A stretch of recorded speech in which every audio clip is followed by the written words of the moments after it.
since Japan is pioneering it, is of course the malaria bed nets, the long-lasting insecticide-treated bed nets, which have been shown over and over again to be absolutely critical in being able to lower transmission or even break transmission of malaria. And it is our contention that every person, not just the vulnerable population, but if you want to break the transmission of malaria, that every person sleeps under a bed net if they are in a malarious zone, which most of sub-Saharan Africa is. And this intervention alone has shown to hugely decrease morbidity and mortality from malaria and from the concomitant problem with malaria, which is anemia.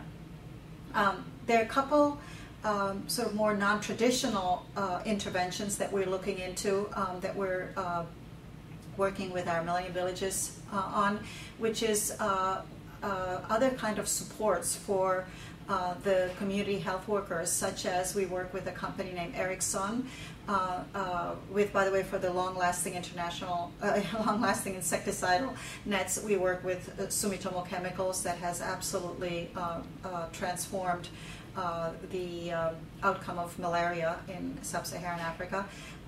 With Ericsson, the Swedish company, we work on internet connectivity, which of course, in terms of providing it to schools and to clinics, will leapfrog tremendously some of the problems that can be dealt with by having better communication.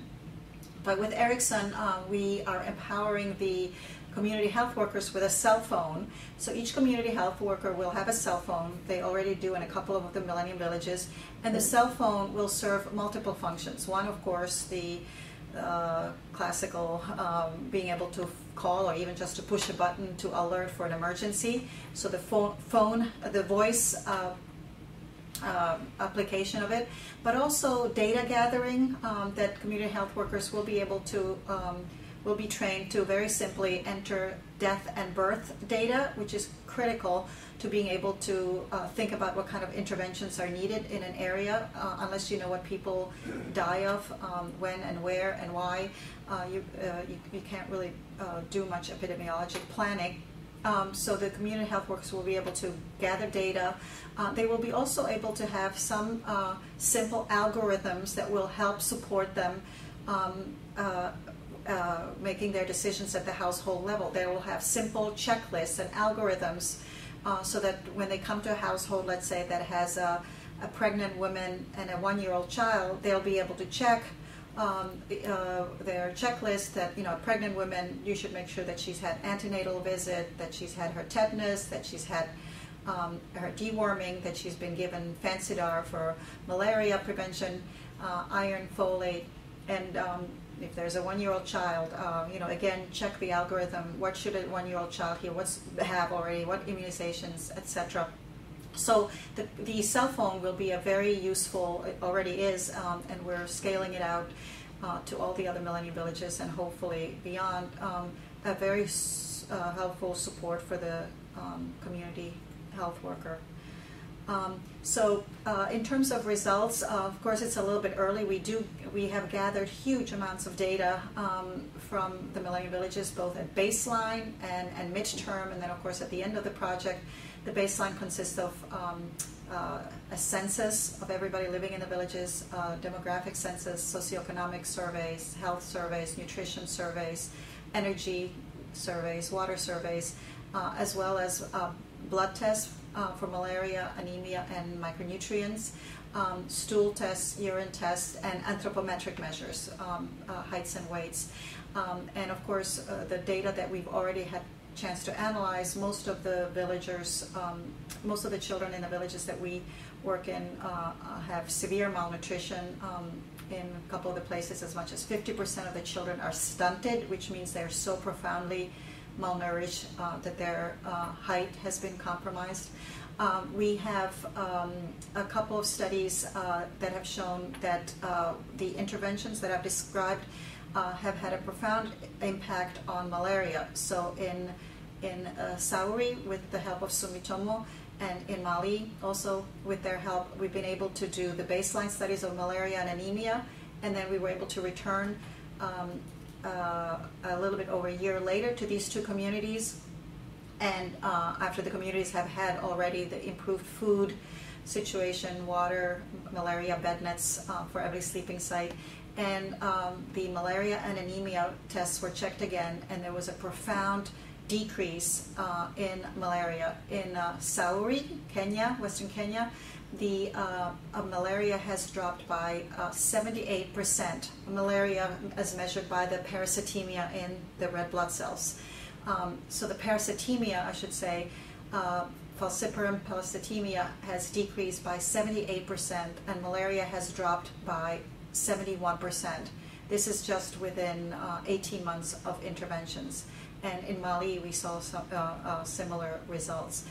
We will have many more results, and we'll be able to document what this integrated package of intervention, how it's playing itself out, but we're still too early for that. One last component that I'd like to mention is that, of course, critical to all of this is a monitoring and evaluation system, which is absolutely a critical component of any undertaking, any initiative.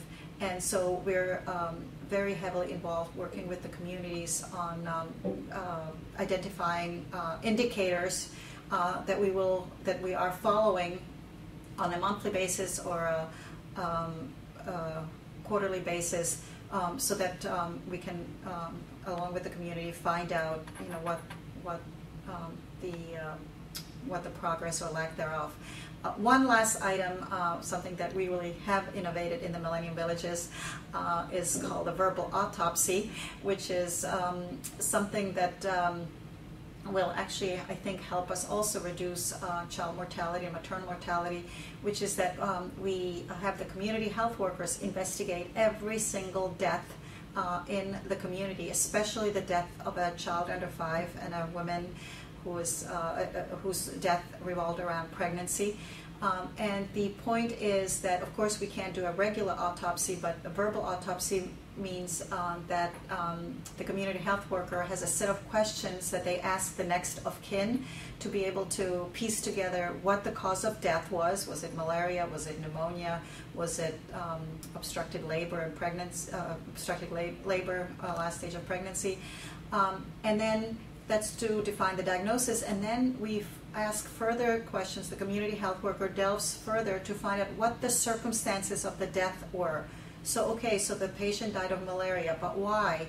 Was it because there was a delay at the household level from lack of knowledge or not being able to identify that the child is very sick? Or was it that the family couldn't make a phone call, or they didn't have mode of transportation, or they couldn't afford the transportation, or there was no clinic, or the clinic was too expensive? Or where was the problem that led to the demise, an unnecessary and avoidable demise of that child?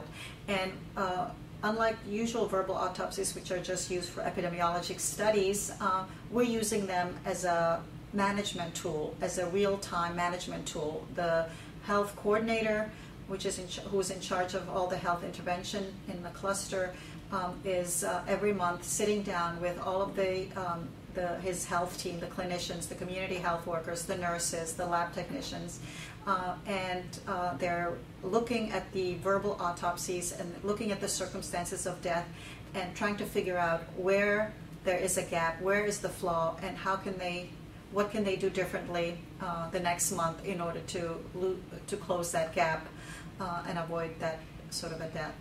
So thank you very much for listening to what I was hoping would be a shorter version of what our health interventions are. I welcome any questions by email anytime, and any interested students are welcome to get in touch with me. My email is ssachs@ei.columbia.edu, and I'm very pleased that all of you are interested in this sort of a rural integrated approach, because I think there's a lot of reason to believe that this will be transformative for the communities in sub-Saharan Africa. Thank you.